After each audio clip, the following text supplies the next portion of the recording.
time, a shepherd boy in a quiet village cared for his sheep. Each morning, he led the sheep up a grassy hillside overlooking the village. From there, he could see farmers working in the fields, women drawing water from the well, and children playing in the streets. But up on the hill, he was alone. The hours felt long and empty.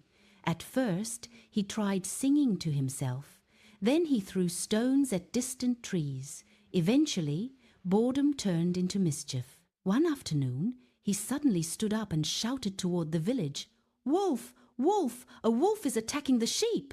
The cry echoed across the hills. Farmers dropped their tools. Neighbors grabbed sticks and ran up the slope, breathing hard, ready to defend the flock. But when they arrived, they found the sheep calmly grazing and the boy laughing uncontrollably. There was no wolf. The villagers were upset.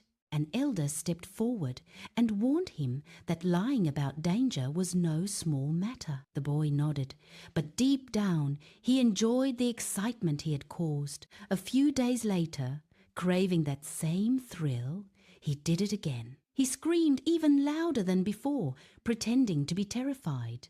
Once again, the villagers rushed to help. Once again, they found nothing.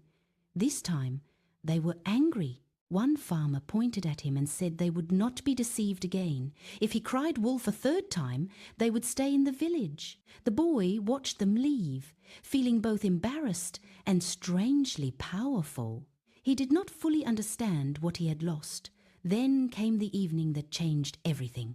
The sky turned orange, and long shadows stretched across the grass. As the boy sat quietly, he noticed something moving near the edge of the forest. A grey shape stepped into the open. It was a wolf. Unlike his false alarms, this one did not disappear. It moved slowly and deliberately toward the flock. The sheep began to bleat and scatter in panic. The boy's heart pounded. Fear replaced every trace of mischief. He ran to the edge of the hill and shouted with all his strength, begging for help. Down in the village, people heard his cries. They paused, but then shook their heads. They remembered the laughter. They remembered being fooled. No one moved. On the hillside, the wolf attacked the sheep, and though the boy threw stones and shouted, he was alone.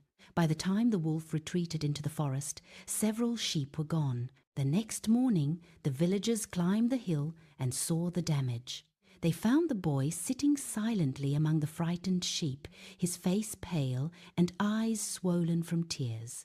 This time, he was not laughing. He had learned a painful lesson. When trust is broken again and again, it disappears. And when the moment comes that you truly need others to believe you, they may no longer listen. The story endures because its truth is simple. A lie may bring attention for a moment, but honesty is what protects us in the long run.